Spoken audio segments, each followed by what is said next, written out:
My sister dropped her kids off at my house and demanded I babysit them while she goes on an 8-week vacation. When I threatened to report her to the police, she arranged to have me assaulted in my own home so she could take them back. Unlike real gold, kids raised as golden children never turn out to be as pure as their parents see them. Growing up, my sister always got her way, no matter how nasty or irrational she acted towards me. She got away with it all the time, and that's because she was the golden miracle child. What aided this most likely was also that my sister was stunningly beautiful. She had thick curly hair and light eyes, and my mom spent a lifetime comparing our looks. I have dark eyes and straight hair, and I was never as pretty as my sister. My mom loved making comments comparing us after we both became teenagers. She was constantly telling me to try and dress like my sister and asking her to teach me makeup, but my sister would also bully me and make fun of me if I ever asked her for help making myself prettier. That's how we grew up to be extremely resentful of each other. I think my sister just latched onto the worst traits that we saw in my mother while I rejected them all. I think being put on a pedestal her whole life by my mom for simply being beautiful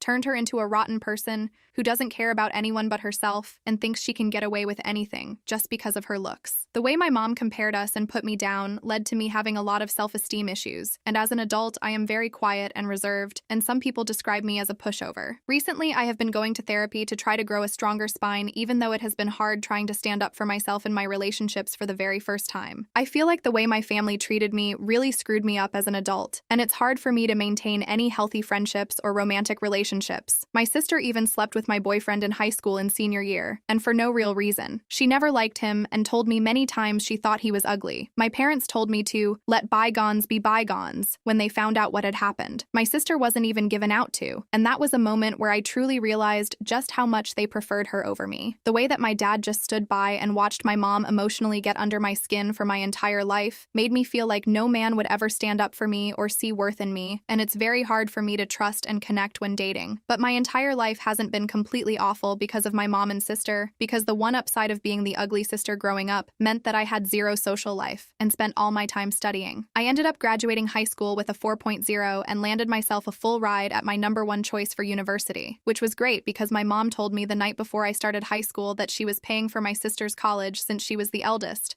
but I would have to go to community and pay my way through it on my own. I remember sobbing and asking her why she didn't love me like she loved my sister, and she insisted that she did, but my sister deserved it more since she was her firstborn. The day I had landed my scholarship, I spent the entire day so excited to tell my parents about it. I guess part of me was kind of happy to have something that my sister didn't. My sister had spent all her time in high school partying and earning poor grades without any flack from my parents, and she was only going to college because my parents could pay for it. She wasn't even going to a very good one because her grades are so crap. So the day I rushed home to tell my family that I had gotten a full ride to a prestigious university, I had never been so excited to share good news with my family. But when I got home and told my parents about my scholarship, oh, my dad said was good job, and my mom didn't even look up from her phone or give me any response. Then she ignored me for the entire week after I had shared that news. I tried to ask her why she was mad at me for getting a scholarship for college, but she literally just avoided making eye contact with me and walked into the other room. It was like she literally hated me for earning my scholarship when most parents would be excited. Whatever. That's when I started to understand just how alone I was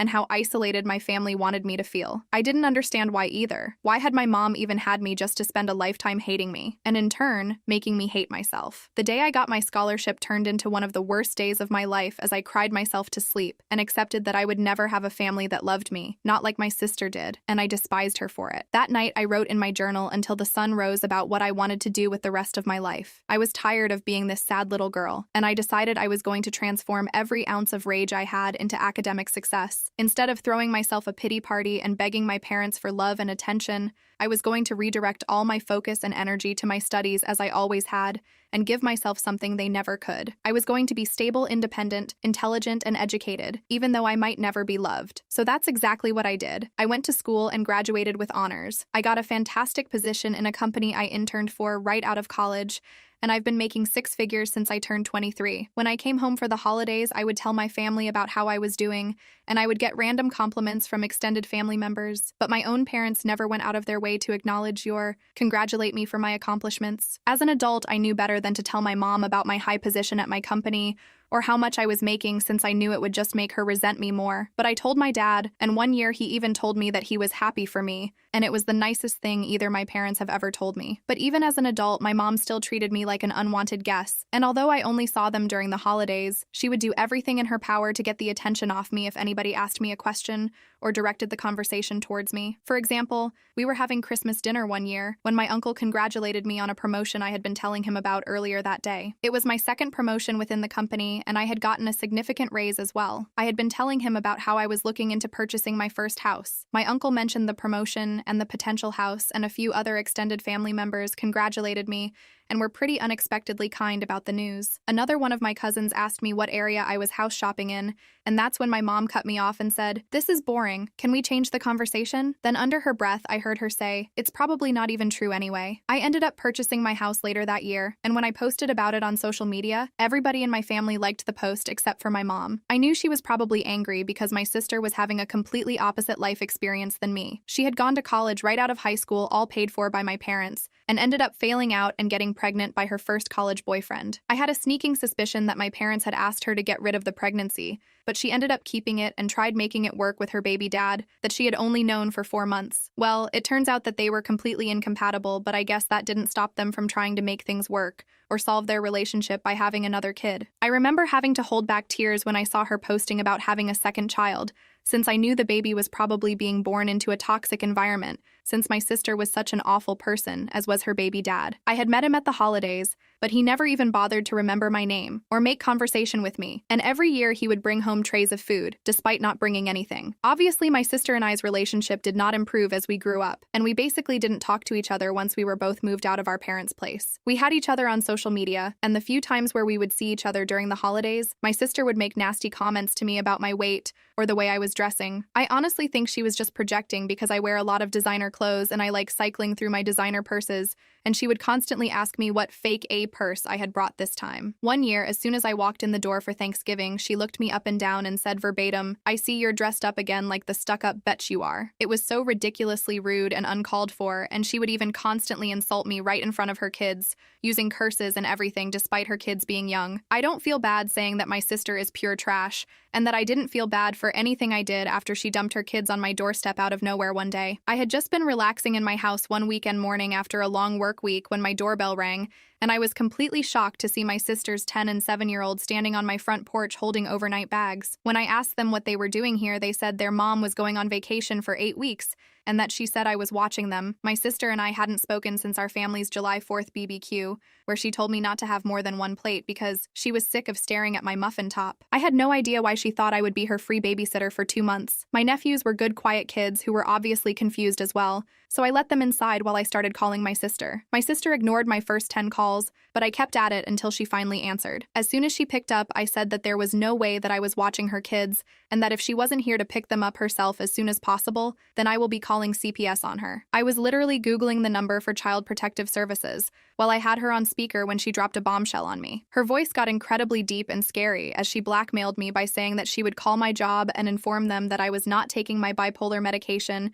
and get me fired. Even though my sister was an idiot who didn't understand anything about my job, my career was the most important thing to me, and I couldn't risk anyone threatening my position there. I just hung up after she said that and tried to figure out what to do next. I felt like my head was going to explode from the stress. Not only could I not watch her kids, but I had a trip planned a month from then to go visit my long-distance boyfriend, Eric, all the way in Australia, and meet his family for the first time. We had been dating for a while, and I had been anticipating this trip all year. It was so important since he was introducing me to his mom and dad, and I wanted it to go perfectly. Now my life was thrown into chaos all because of my moron sister, and I had no idea what I was going to do. I had no idea who else to call other than my mom, and I shouldn't have been surprised that she sided with my sister, just like she had literally always done. I told my mom that my sister hadn't even come to drop her own kids off, and she said that they were old enough to come to my house alone anyway. My mom started guilting me and saying that my sister has done a lot for me, and that I needed to be there for her just this one time since I never was. That made me lose my mind, and I screamed at her at the top of my lungs and asked her to tell me one single time where my sister has been there for me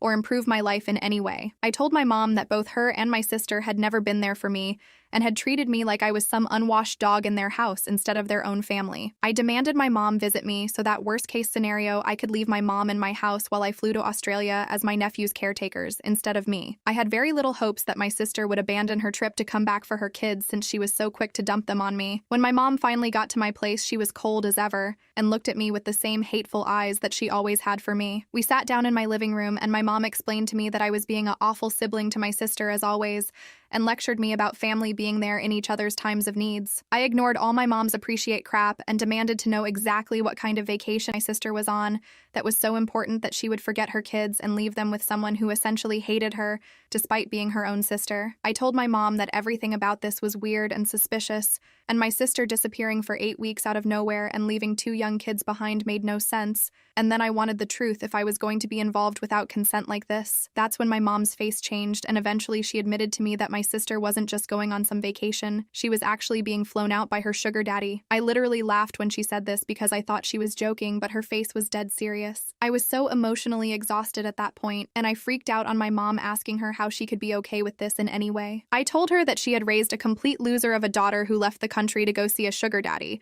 instead of just getting a job to support her kids. My mom, of course, threw all my words back in my face and defended my sister as she always had, and at one point she even said that it didn't matter how much money I had or how nice my house was, that I would always just be the ugly duckling compared to my sister, born ugly, and I was going to die ugly. After she said that, I had to restrain myself from grabbing her by the shirt and throwing her out of my house. When I screamed at my mom to get the hell out of my house, she yelled back that she wasn't going anywhere, and when I tried directing her out of the room, she pushed me with all her strength into a coffee table that had one of my favorite vases on it. My boyfriend had gifted it to me the last time he had visited US, and it was one of my favorite possessions. But after my mom pushed me into the coffee table, it fell on the floor and broke into a bunch of little pieces. Looking at the vase destroyed on the floor made me feel just as broken, and I think I had a full-on mental breakdown and started screaming and crying at my mom to get out of my house where I was calling the police on her. I feel so bad because my nephews could definitely hear me from the other room, but I was a mess at that point. It had been such a long, painful day. After I finally managed to get my mom out of the house, my nephew poked their head out of the room and asked me if everything was all right. Their eyes were so wide and they looked so nervous and sad that it just broke my heart. Even though I didn't know them very well at all, they were just kids with a mess of a mother,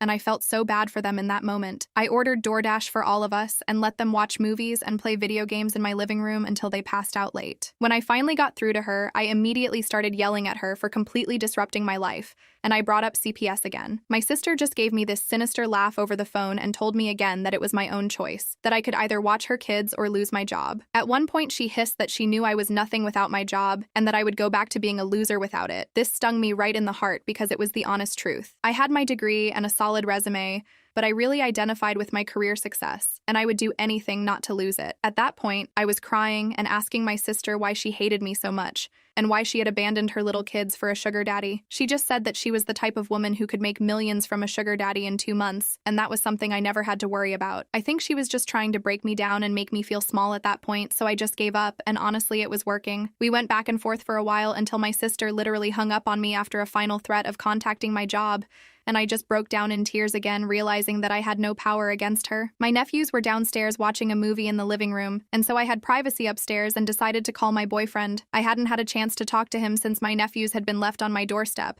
and I ended up breaking down and venting to him about all the details of the situation. I couldn't hold back tears as I told him about my sister's threats and my mom's continued disrespect, and told him how I felt completely trapped by my sister. Even though he is on the other side of the planet, my boyfriend made me feel so loved and supported, and was literally the only person who was in my corner, and I'm so grateful for him. He said that my sister was potentially committing multiple crimes by abandoning her kids and threatening me with career blackmail, and that I needed to get some solid evidence of her actions. He suggested that I contact my sister again and try to get her to repeat her threat about the false medical accusations, but this time secretly record the conversation as evidence. My boyfriend knew about my past with my sister and my mom, and pointed out that my sister was clearly unhinged, and it wouldn't take a lot for my sister to act on this threat, and that I should do everything to prepare. Of course, it freaked me out to hear that, but he was 100% right. I knew my sister was insane more than anybody, and I decided to go with his plan. Even though I was still feeling very emotionally overwhelmed by everything that was happening, I still wanted my nephews to feel comfortable and cared for. I knew what it felt like to be a child in a home where you weren't wanted,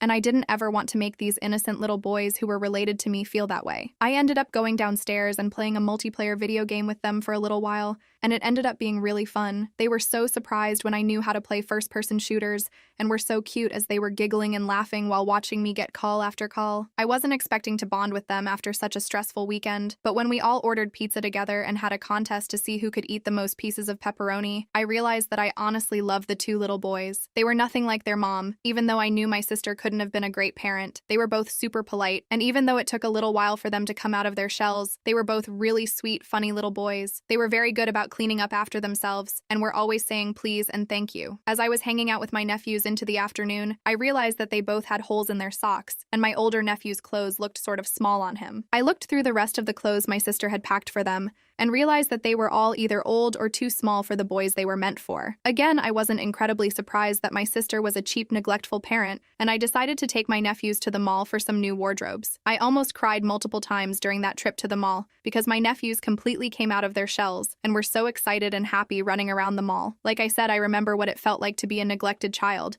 and I just wanted them to feel like they could have anything they wanted, and that I was there for them, and wanted to make them happy. So anytime we walked past a window and they wanted to go in a store, we would go in, and I kept buying them whatever they wanted. It was impossible not to. My youngest nephew was missing his two front teeth, and every time he gave me his goofy little empty smile, my heart ached, and I had to buy him another little treat or toy. They left them all that day with new clothes that looked great on them and fit them comfortably, and I had also bought them both Nintendo Switches. It was so hard not to spoil them. I didn't have kids in my own, and I had plenty of money to buy them the little things they wanted. When I had bought them the Switches, both of them broke down crying and hugged me, and I noticed the 10-year-old had started crying again during our ride home, and I asked him if he was okay. He looked at me through his tears in his eyes, and asked me why I was being so nice to them, and why they deserved it. I told him that they deserve my kindness because they were my boys too, and that they were kids, and that alone meant they deserved to be happy. This only seemed to make him cry harder, and he told me that he was feeling angry at his mom for keeping us apart. This broke my heart, and I told him that I was sorry that we hadn't been able to get to know each other before, but I was really happy that he and his brother were here with me now,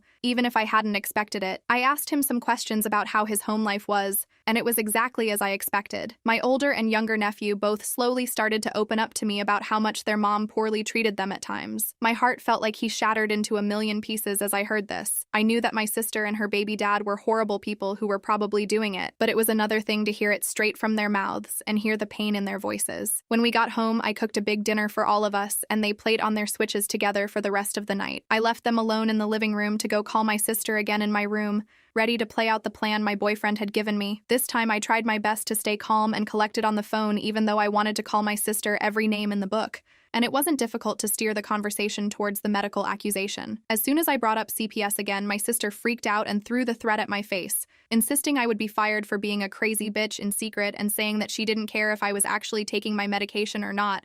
Nobody was going to know if she was lying. She just kept telling me that nobody would believe a crazy sick bitch like me, and that I didn't deserve my job anyway. I honestly think my sister might have been on drugs herself during this call, because she sounded strung out and just kept repeating crazy phrases. After I had gotten what I needed out of the call, I hung up on my sister as she just kept saying that I didn't deserve anything in this life. I didn't deserve anything over and over again. Whatever. I pushed her words out of my mind as I made sure that I had recorded the entire call successfully. I had my sister recorded on audio saying that she was going to make false medical accusations to my employer. I realized how genius my boyfriend had been to suggest getting this recording, and I started emotionally preparing myself for the fallout if my sister followed through with her threat. After getting the recording, I tried my best to calm down and put my nephews to bed. The next morning before they woke up, I called CPS as soon as the line opened and reported the entire situation. I explained how my sister had abandoned her children and how we were completely estranged. I even want us to say that she had not only abandoned them, but left them here under completely false pretenses, and then used manipulation and coercion to force me to take care of them. I was surprised that CPS was actually pretty helpful,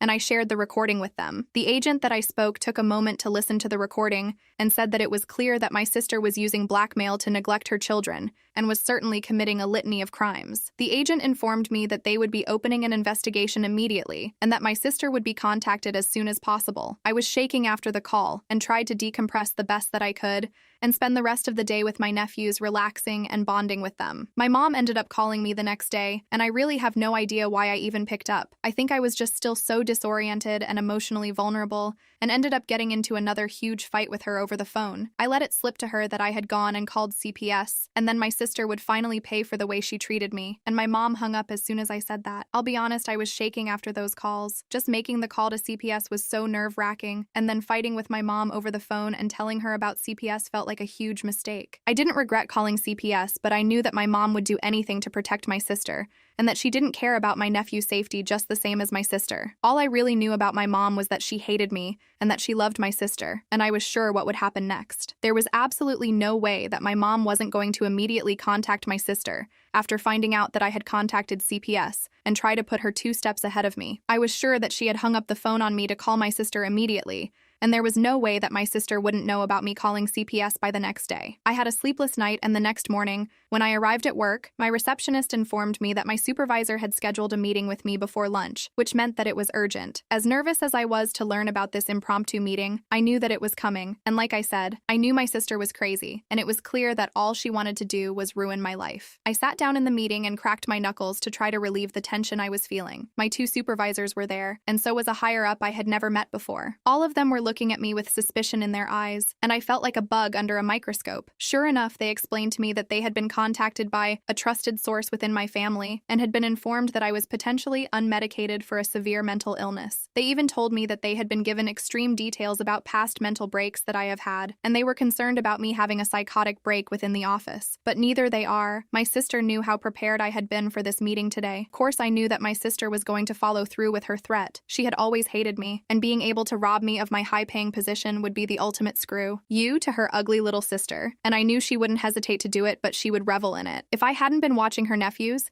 even if I hadn't called CPS, then I'm sure that she would have held it over my head and just kept blackmailing me into doing whatever she wanted me to do for her. So in a way, I was happy to be dealing with this and getting my sister's crap out of the way. I took out my briefcase and gave all of the supervisors a copy of my doctor's letter, as well as the attached documentation that proved that I had been diligently following my medication regimen. There was proof going back almost 5 years that I had never missed a prescription pickup date and that my medication had been regular as well as my moods. I had verification from not only my primary care physician, but my therapist and my psychiatrist as well. I gave my supervisors an informative but concise explanation into the issues within my family and my sister's own mental health struggles, and informed them that the claims were completely unfounded and they could be sure of my stability based on all the medical paperwork I was providing for them. My supervisors took a while to look through all the paperwork, but as soon as they saw that I had medical evidence from multiple MDs, they seemed completely satisfied and even apologized to me for the inconvenience of calling me into this meeting and explained that they just had a responsibility to do their due diligence before they closed this matter. My one supervisor even took the opportunity of the meeting to congratulate me on the successful quarter I had just had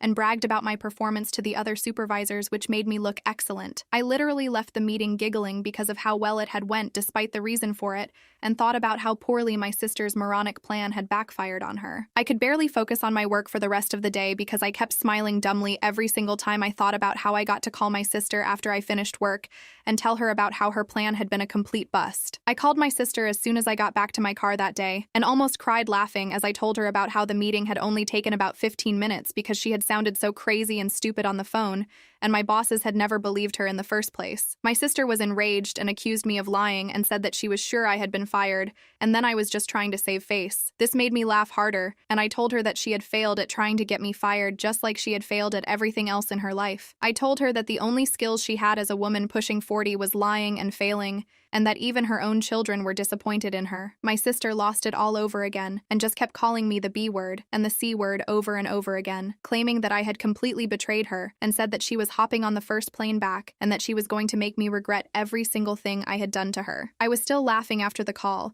but by the time I got home and reunited with my nephews who were in much better mood since they had gotten dropped off at my place, I realized that this whole situation was far from over and might get worse before it got better. All I knew for sure was that my sister was completely out of her mind and now she was flying home from another country to come get revenge on me. I realized that I was honestly terrified of what was going to happen next. My sister basically had nothing to lose at this point, and she had always been unhinged, and I started to fear for my safety. Then I started to think about my nephews. I wondered if I had made a mistake calling CPS. A huge part of me wished my sister had lost her passport overseas and never came home. I had gotten so much closer to my nephews in the past couple days, and I realized that my heart was going to break when they had to leave. I didn't want to say goodbye to them. I didn't want to watch them walk back into my sister's arms. She was perpetuating the same thing my mom had done to me, and I realized I hated her more than anyone on this earth. I checked on my sleeping nephews as I couldn't sleep since my mind was racing, and I cried quietly in the hallway after closing the door to the guest room. They were such innocent little boys, and they didn't deserve any of this. The next day was a complete shut show. I was awoken to the sound of somebody knocking on my door, although it sounded like somebody slapping a sandbag over and over on my front door. When I opened it, there was my sister next to a guy who had to be maybe 6'5" and weighed almost 300 pounds. He was gigantic, and one of his hands was the size of my entire head. I can barely see my mom standing right behind him, and before I could even open my mouth to tell them to get the hell off my property, the man put his hand on my shoulder and shoved me down with all his might. My sister and my mom and the stranger all made their way inside my house,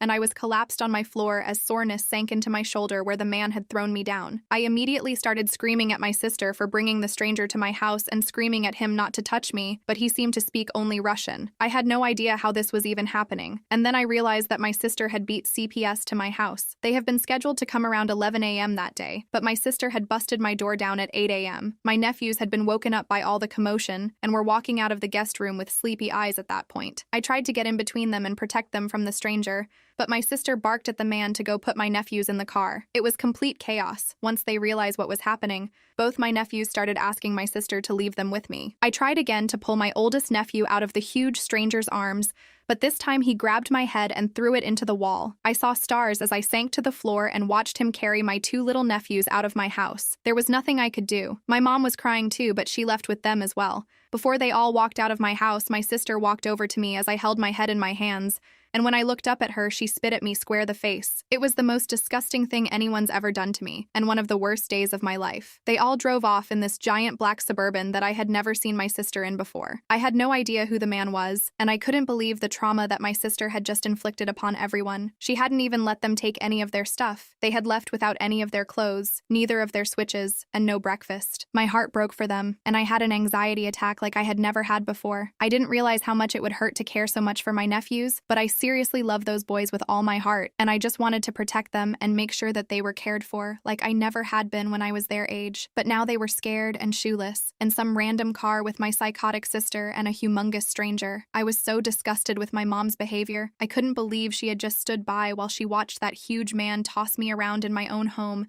and pull my nephews out of their aunt's house without a word. I couldn't believe how evil my family had become, and I couldn't stop thinking about my nephews. After I calmed down from my anxiety attack, I realized that I needed to snap into action and that time was of the essence, and I was running out of it. When I finally came to my senses, I immediately called the police, and it turned out that they were already aware of the ongoing investigation because of Child Protective Services being involved and having an open case against my sister. I gave them all of the details of what had just transpired in my home only minutes before, and the officer on the line was actually incredibly helpful. My voice was shaking, but I tried to stay steady and focused as I described the stranger, and I racked my mind to try to remember the image of the license plate. Luckily, because of how much responsibility I have in my job, I was used to picking up on and remembering little details that other people ignored, and I somehow managed to remember every single number and letter on the Suburban's license plate. I gave the cops a description of the stranger, the full license plate, and a description of the outfits that my mom and sister were wearing. I really do think my sister was high on some sort of uppers when she came to my house that morning. She looked absolutely feral and had this wild look in her eyes. I think she had been doing substances since she had landed overseas wherever she was vacationing with her sugar daddy. My sister was crazy, but it was like something snapped in her, and I had never seen her act so truly unhinged and detached from reality. After I gave the cops every single little detail that I possibly could remember about my sister and the car they had driven away in, I hung up and did my best to take my mind off things, but I literally could not focus on anything else. I couldn't sleep. I couldn't eat. I couldn't nap. I couldn't watch anything on TV. I just kept seeing my little nephews' faces in my head every time I closed my eyes and could not think about anything else except making sure that they were okay. I thought more about my mom and why she had always made excuse after excuse for my sister, and how it had enabled my sister to grow up into becoming a truly evil person. I even found myself thinking about my sister's trip, wondering what kind of stuff she had done there, if she really had a sugar daddy, and how much he had paid her. I wondered if the money she had made on her trip had truly been worth it. I even found myself thinking about what it would be like if it was just me and my nephews. I had the room for them, and now I definitely had the room for them in my heart as well. The more I thought about it, the more I wanted that outcome, my sister out of the picture, and just me and my nephews. I could give them everything that my sister couldn't, and if my sister and I ended up in front of a judge in a custody battle over my nephews, the judge would be staring at one woman with an overseas sugar daddy and another with multiple degrees and a penthouse office. I tried to think positive things, but random dark anxieties about my nephew's safety kept leaking into my mind. I wondered if the giant man she had brought in my house was her sugar daddy. I wondered if he was with my nephews. I had just been laying on my couch staring at the ceiling, overthinking, not realizing how much time had passed, when I finally got a call back from the police station. They had been searching for the Suburban my sister had left in for hours and finally found them. The officer who had called me back was the same one from earlier and continued to be very helpful and shared a lot of details with me. He told me that they had 3 different police cars on the scene when they went to pull over the black SUV, since they knew the man had already been violent that morning. Sure enough, even with firearms drawn on him, the man ran forward and trying to attack an officer and ended up getting hit in the thigh. He had punched 2 officers in the head and given a female officer a black eye. My sister had also physically attacked the officer who had tried to put handcuffs on her initially. I tried to picture it, my insane sister and the giant stranger physically battling a group of cops on the shoulder of the highway. I could not believe that something like this was actually happening in my family, and I wasn't just watching it on reality TV or something. I was still reeling in shock from everything the officer had shared with me about my sister's arrest, when he began telling me that my sister actually wanted to speak to me. I couldn't believe my ears, and he confirmed that my sister was sure that she wanted to use her one call on me. I asked the officer if he thought she was going to ask me for bail money, and he was honest and said yes, that's what she was screaming about. I told the officer that I wasn't even going to take her call and that she could rot in there for all I cared. The officer ended up giving me an understanding laugh, and I finally finished up the call without speaking to my sister. It was a complete mess, even though my sister was finally behind bars where she belonged. I found out my nephews were in CPS protection, and although they were safe, I was so worried. I also only had a week until my Australia trip, and if I didn't go, I would be losing thousands and thousands of dollars in bookings. Also, as I had mentioned earlier, if I cancel this trip, it would have looked extremely disrespectful to my boyfriend's family before I even got a chance to meet them. I had planned on marrying my boyfriend one day, and the last thing I wanted to do was give his family a bad first impression of me if I was going to be in their life forever. I called CPS to check on my nephews and just asked if I could speak with them, but they didn't let me. I tried to explain to them that I was family, and some of the only mentally stable family they had, but they didn't care. I was dealing with a different department than I had contacted before, and they were relentless. At that point, I was completely emotionally exhausted, and I had officially ran out of options. I spent the rest of the week trying my best to prepare for my trip, while continuing to burst out in random tears as I remembered my nephews and thought about where they might be. I felt so bad because my boyfriend and I had been so excited for this trip for so long, and now it was finally here, and I was completely distracted and full of anxiety. All of our conversations during the week leading up to my flight ended up being about how nervous and tense I was feeling, even though my boyfriend was incredibly kind and supportive as always. I was so angry at my sister for how she had treated her nephews and me, and I couldn't believe how disrupted my life had become because of my sister's one choice to go visit her stupid sugar daddy. I was so thankful that my job had been understanding, but just thinking about how my sister had been so quick to try and get me fired made me feel so betrayed and distressing of anybody in my family. Even my dad was off somewhere and not getting involved in all this drama when he surely was aware of all of it. He was spineless, just like my useless mom. My mom didn't even care about her grandchildren. She had enabled my sister's idiot choices, and that had led to her grandchildren being in the custody of strangers. I was sitting at the bar at the airport on the day of my flight to Australia, 2 cocktails deep, when I started looking at some photos of my nephews that I had taken while they were staying with me. We had taken these silly photo booth pictures at the mall all together, and I couldn't help but begin crying all over again over how much I loved and missed them. I decided that that would be the last time I cried until I landed back in America, and told myself that I really needed to try my best to enjoy the time with my boyfriend and his family. I had a life as well, and I couldn't let my sister ruin my time even from all the way across the globe. My time in Australia ended up going amazingly. I hadn't seen my boyfriend in months, and when he ran to me in the airport and picked me up princess style, I felt my heart explode from happiness. I had been through so much in those past couple of weeks, and just being back in the arms of my boyfriend, who was so warm and caring to me, made me feel so healed, and he spent every moment of the trip catering to me. Meeting his family went excellently, and I got along with both of his parents as soon as I was introduced. They turned out to be really fun, active people, and we did a lot of sightseeing together where they took me to their favorite nature hikes and views in their area. At one point, my boyfriend took me on a hike, just the two of us, to his favorite secret waterfall, and we skinny dipped together and just swam and laughed and kissed for hours. It was one of the most romantic days of my life, and I could not believe how perfectly the trip had gone, even though I was so worried before I left. But of course, when I got home, the nightmare with my sister resumed. I decided to head to the local police station a couple days after I landed back in the US to officially press charges against not only my sister, but my mom for breaking and entering into my home. They had that man literally pick me up and toss me to the side so that they could barge into my house, and I was not letting that slide. When I went to go file the charges, I learned that the CPS investigation into my sister was ongoing, and I was kind of frustrated to hear that they hadn't found anything conclusive yet. If they just spoke to my nephews, they would have understood what they had been through. On top of that, my sister had literally been arrested with a guy who had attacked multiple cops, and so I didn't see how that was improved that she was clearly an unfit parent for my nephews. I left the police station that day content that the charges were filed against my family, but incredibly frustrated to learn that the CPS investigation wasn't resolved yet. I just kept worrying about my nephew's safety and knew that them being with strangers couldn't have been good for them, even if it was better than being with my sister. I also could not stop thinking about how my sister had dragged them out of my house that morning without letting them grab any of their things. My youngest nephew had this little dog plushie that he brought literally everywhere. I had been sleeping with it ever since my sister had taken my nephews away that day, and some mornings it made me want to cry just to wake up and see that little plush dog looking back at me. Like I said, my sister hadn't even let them put their shoes on. The poor little boys were probably so disoriented and felt so lost and abandoned, and I just wanted to make things right for them. But I felt like I had no power until CPS finally made a decision. About a month after my sister's arrest, after calling CPS every single day and demanding updates on her case, they had finally come to a conclusion. They had made a decision to officially remove both my nephews from my sister's custody and put them in protective care. When the CPS agent first explained this to me, I was annoyed. I asked him to explain how that was any different than what had been going on,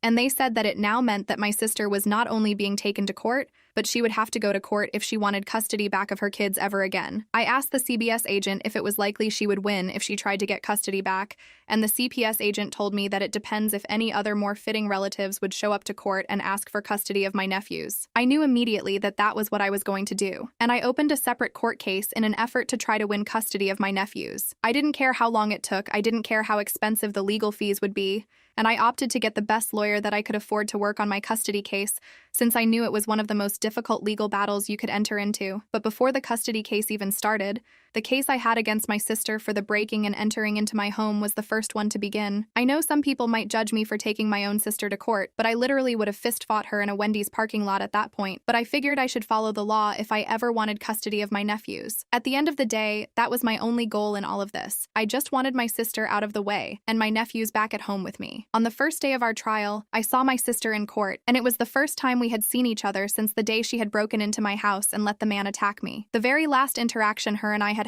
was me looking up at her and her spinning a huge glob of spit directly into my face, so it was fair to say that neither of us were excited to see the other. Well, the trial began, and eventually the judge mentioned that I had opened a custody case against her for full custody of my nephews. I guess my sister's public defender hadn't informed her before then, and she was finding out for the first time in the courtroom that day. Well, my sister has never been one to react well to bad news, and after the judge let the news slip about my custody charges against her, my sister completely snapped. Despite us being in the middle of a courtroom, my sister slowly angled her body towards me, screamed my name, and then pounced on me like some sort of crazed hyena. She was clawing and scratching on my face and trying to rip out chunks of my hair. It didn't take long for the bailiff to come over and pull her off of me, but she managed to bite down extremely hard on my forearm right before he got to her. It was one of the worst pains I had ever felt in my life, and the bite looked nasty and ended up getting infected. All this happened right in front of the judge, and once everything had calmed down, I knew my sister had just sealed her entire fate. It took months and months, almost 2 years actually, for all of the criminal charges against my sister to pass and for her to finally get locked up for good. She was serving a life sentence thanks to all of her crimes stacked up on top of each other, and there was no way she was seeing the light of day anytime soon since her chances for appeal were so poor. I never dropped the breaking and entering charges against my mom, and the only only way my mom managed to stay out of prison was by testifying against my sister in court and throwing her under the bus. I don't think I've ever felt such sweet satisfaction as watching my mom blame my sister for everything that had happened